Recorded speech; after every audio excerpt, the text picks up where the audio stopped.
Je vais parler pour avoir le plaisir d'avoir le droit de me taire et récupérer du silence. C'est beau ça, hein. Donc silence. Là, on ne peut plus parler après ça, hein. C'est Beckett qui a sorti ça dans l'Innommable. C'est pas mal, hein.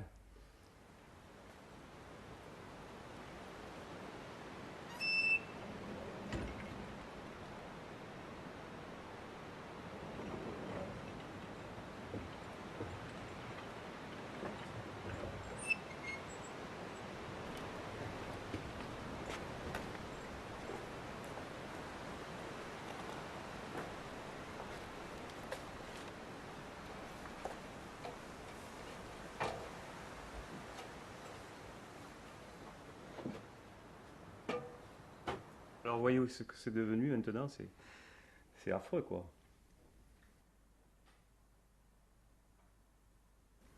Mais en fait, je pense que plus on met de couleurs, plus c'est harmonisé, plus ça s'harmonise. Donc c'est facile, hein, dans ces cas-là. Vous mettez toutes les couleurs et vous êtes sûr d'avoir une peinture qui vous rassure.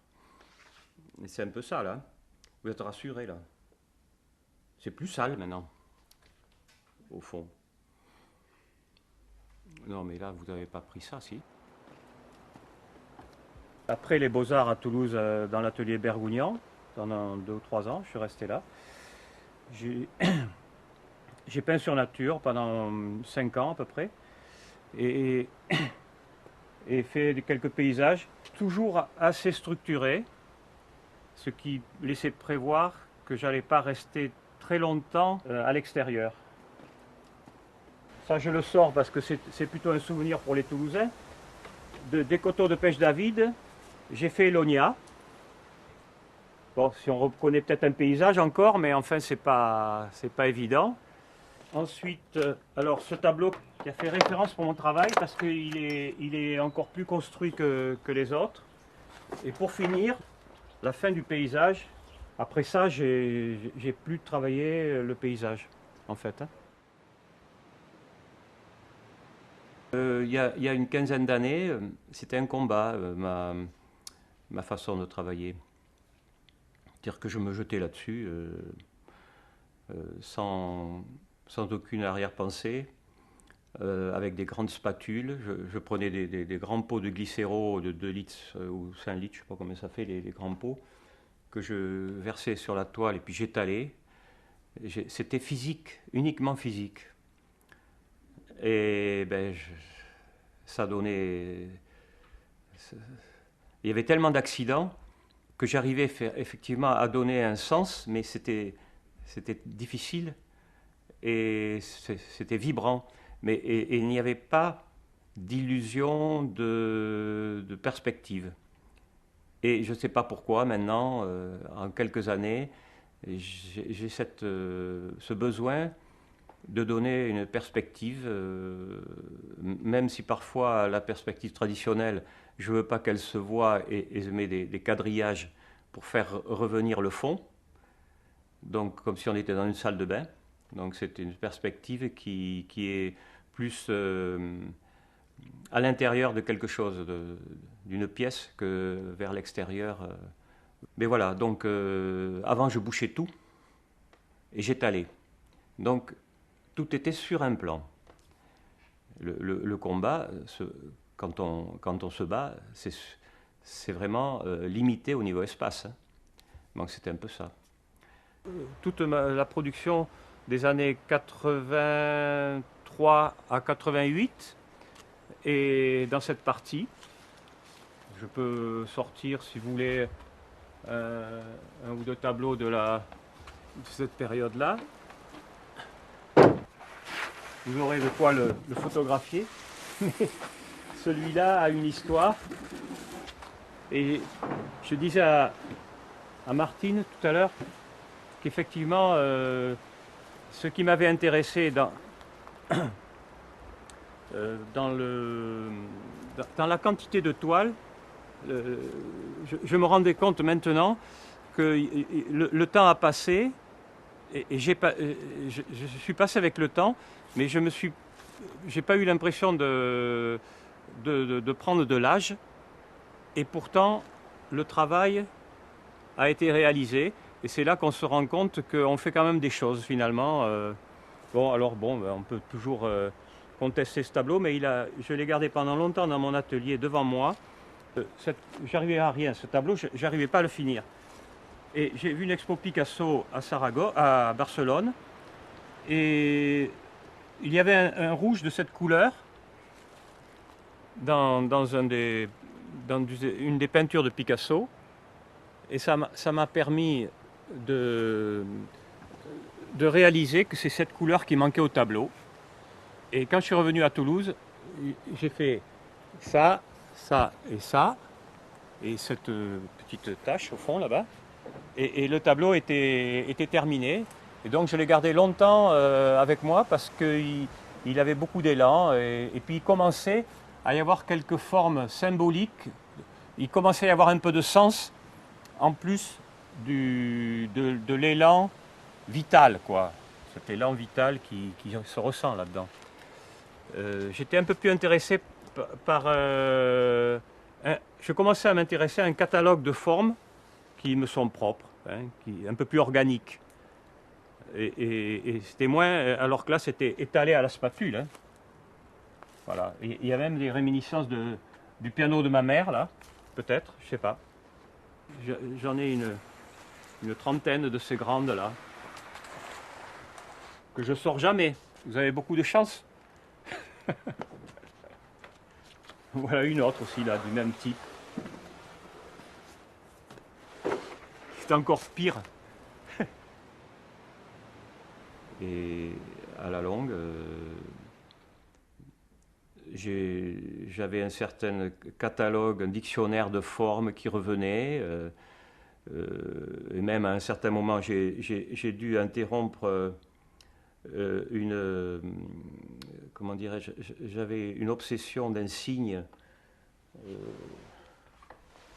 Ce signe là, qui venait très très vite dans mes peintures devant moi, était tellement pénible et revenait tellement souvent, cette espèce de champignon, que je me suis dit, tu ne peux pas quand même être tout le temps à mettre ce signe en avant, sinon je ne devrais pas parler de Viala, mais il a un signe qui revient tout le temps, ça ne le gêne pas, mais moi ça me gênait. Donc carrément j'ai dit, ben maintenant, en commençant la toile, tu mets ton signe en bas. Et puis c'est devenu donc une espèce de signature. Mais ça va plus loin, pas plus loin que ça, c'est absolument pas un G avec un D, c'est pas une fantaisie, c'est simplement que je me suis débarrassé de quelque chose qui me tenait. C'est amusant parce qu'elle correspond bien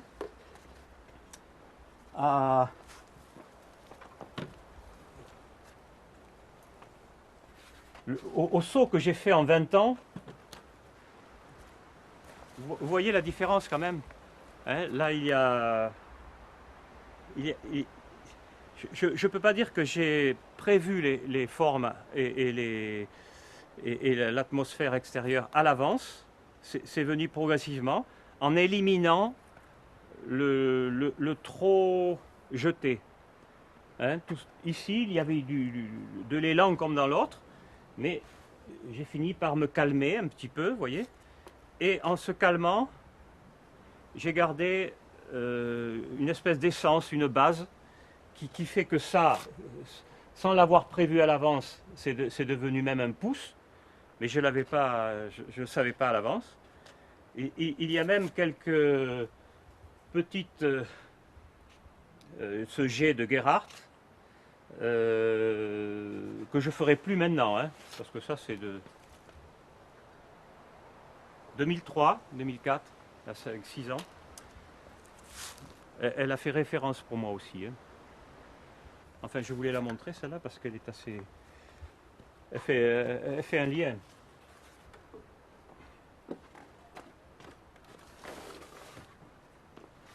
Par rapport à pas mal d'autres artistes qui vont vers la figure ou quelque chose qui est visuel, j'aime bien partir de rien et plutôt que de partir d'un rien.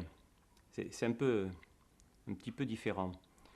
De rien, bon, c'est-à-dire un accident, c'est rien, quoi. Donc partir là-dessus, c'est intéressant. Ben, c'est un peu comme le sol, hein. Il y a un chaos, provoquer un chaos et puis revenir vers l'ordre. C'est sans état d'âme, revenir vers l'ordre sans état d'âme. Je ne suis pas un artiste qui a des élans de pitié pour l'humanité ou autre. C'est de la peinture plutôt organique que physiquement vers l'extérieur, avec nos émotions externes. C'est l'émotion de ce qu'il y a dans le corps, quoi, en fait, plutôt. Hein. Cette espèce de choses qui s'entrelacent, tout ça, ça fait penser quand même à des organes. Hein. Le terrestre et le céleste. Terrestre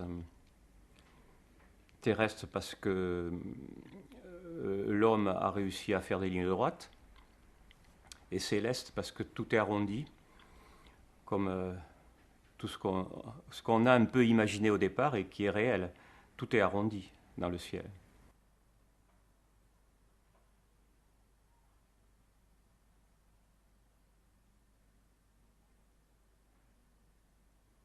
Quand la toile commence à venir, et que c'est quand même encore difficile d'y voir un sens, il m'arrive très souvent de faire un cercle et un point, comme un œil.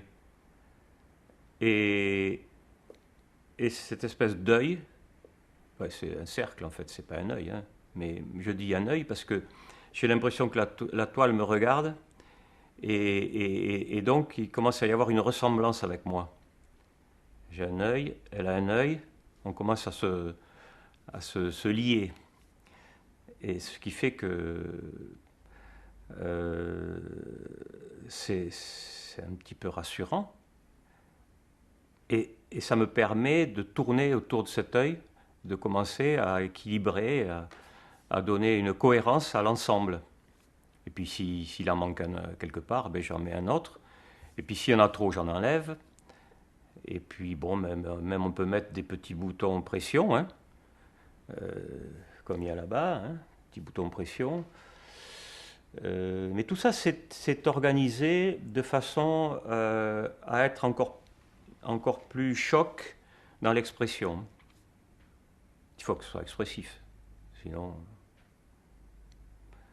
J'aimais bien tous ces peintres américains, Albers et tous ces gens de l'expression plus ou moins géométrique américaine, là, qui avaient des couleurs superbes. Mais bon, le minimalisme géométrique, là, ça me plaît bien. Mais vraiment, il manque quelque chose, quoi, moi, je trouve. Hein. Je disais qu'au niveau conceptuel, on pourrait éventuellement faire une exposition des tranches. Surtout que maintenant, je les passe avec un coup de couleur, alors que vous avez vu avant, ça m'était égal que ça coule. Hein. Bon, enfin, mis à part les tranches, si tant bien que je suis peintre, la surface doit être importante.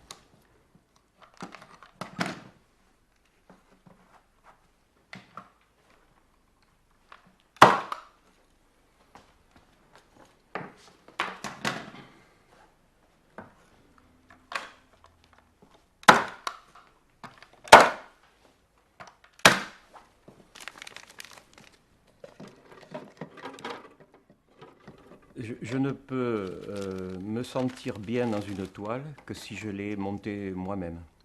Il faut qu'elle nous motive, quoi. Certains se motivent par l'idée qu'il va y avoir sur la toile, même s'ils ne savent pas comment ils vont le faire. Ils savent déjà qu'ils vont mettre quelque chose qu'ils ont en tête, donc quelque chose qu'ils ont déjà vu. Hein. Et donc c'est pas le cas là. Ce qui est intéressant, c'est que cette colle sur toile de lin, même si on n'a pas bien tendu la toile sur le châssis, on dirait un tambour quand c'est sec. on donne des petits coups et puis ça fait un bruit très agréable à entendre. Et ça donne envie déjà, ça donne rien que le son, puisque j'aime la musique, rien que ce son de tambour donne envie de travailler dessus. Et ensuite, ben, je passe un enduit, après l'encollage, quand c'est sec, je passe un enduit de différentes sortes. Une fois que l'enduit à l'eau est sec, il est un peu absorbant, c'est ça qui m'intéresse, alors que l'enduit glycéro n'est pas trop absorbant. Il est un peu absorbant et j'y ajoute quelques poudres, des poudres colorées, ce qui permet de démarrer sur une couleur plutôt que le blanc pur, qui est... Il n'y a pas besoin de travailler sur du blanc, hein, c'est parfait. Quand vous avez un truc tout blanc, que faire sur un truc tout blanc? La perfection, c'est pas notre rayon, les artistes. Hein.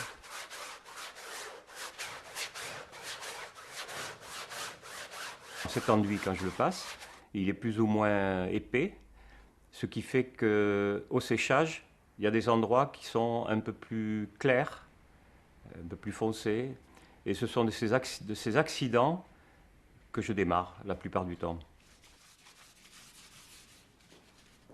Lorsque je ne mets pas de musique, c'est qu'il se passe quelque chose dans ma toile et que je suis dans la peinture, je ne l'entends plus. Mais en démarrant une toile, pour être un peu plus dynamique, je mets du jazz ou une musique contemporaine. J'aime beaucoup Berriot, Dutilleux, Jean Barraquet, Berriot en particulier. Quand il fait les sequenzas, Berriot, pour un seul instrument, je me sens très proche de lui, parce qu'il met en avant un instrument, comme s'il mettait en avant mon pinceau sur la toile. Et l'instrument, dans ce côté temporel qui coule, qu'on peut repasser, qui recoule. Et nous, on est interdit de séjour pour ça. Hein. On ne peut pas. Nous, on se le fait, et après, on donne à voir ce qui est fini. Et toutes les étapes intermédiaires, personne n'y a droit. Sauf, bon, comme ça me gêne un peu, j'ai fait des petits plans sur mes aléas de peinture. Ça me rassure d'avoir eu des étapes et de pouvoir les voir de temps en temps. Mais ça intéresse, bon, plus ou moins, je ne sais pas si ça intéresse vraiment les gens, parce que c'est très entrecoupé. La musique, quand même, a un suivi. Moi, j'aime bien voir mes toiles ailleurs que chez moi, mais pas pour que les autres le regardent, pour que moi, je puisse les voir ailleurs. Si ça plaît aux autres, c'est tant mieux, mais ça m'est complètement égal que ça ne plaise pas aux autres.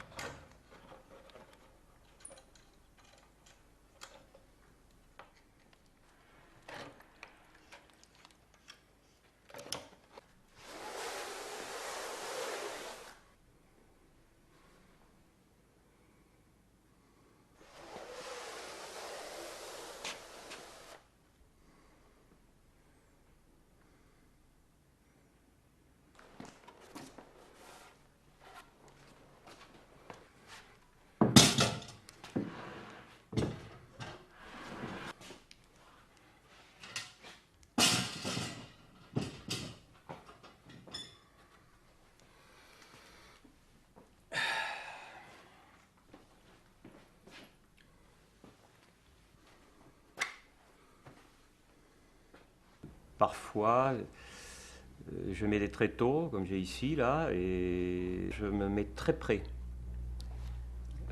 pour ne pas avoir de recul et être encore plus proche.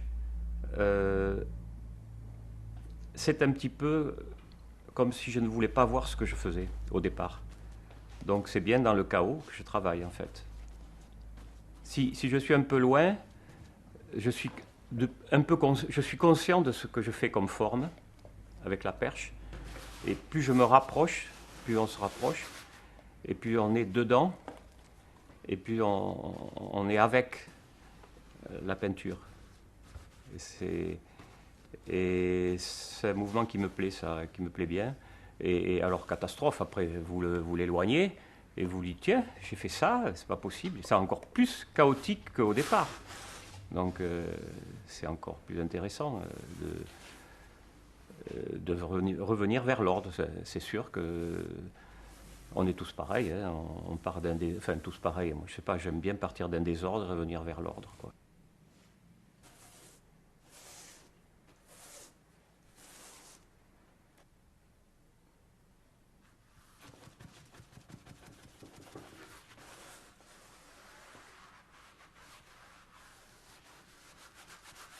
L'étoile en 2 séances ou 3 séances c'est fini. Et je ne veux pas dire qu'on est déçu quand c'est fini rapidement, mais il nous manque de l'avoir vécu. Je ne sais pas si ça se comprend, mais je ne fais pas de la décoration, quoi. J'aime bien vivre dans la toile.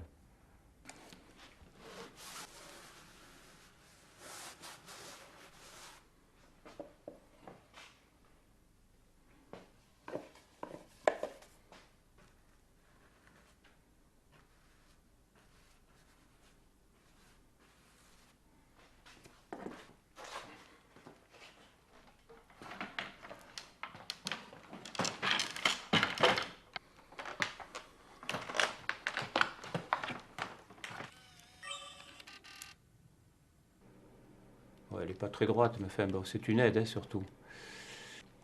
Voilà.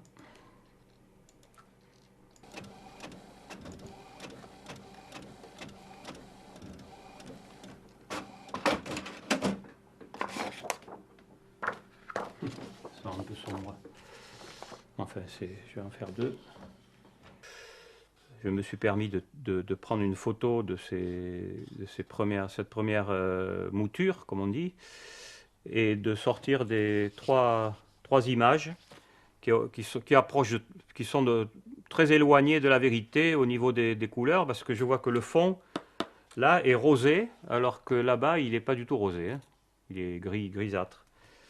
Mais enfin, ce qui est intéressant pour moi, c'est toujours l'ensemble avec les rythmes qui sont naissants, qui n'y sont pas.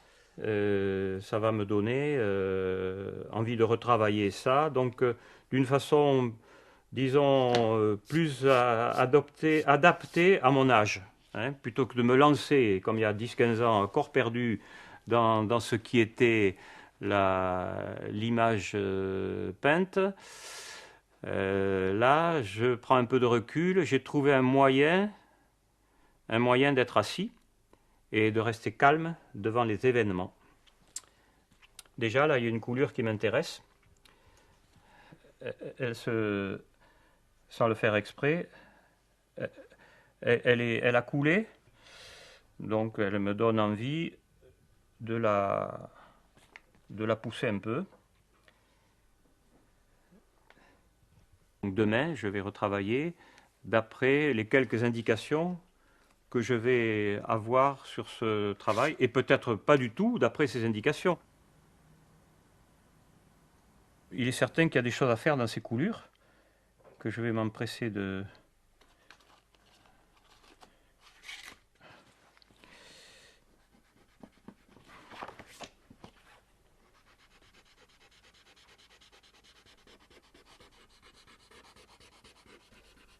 Oui, là aussi je vais passer un blanc. Là.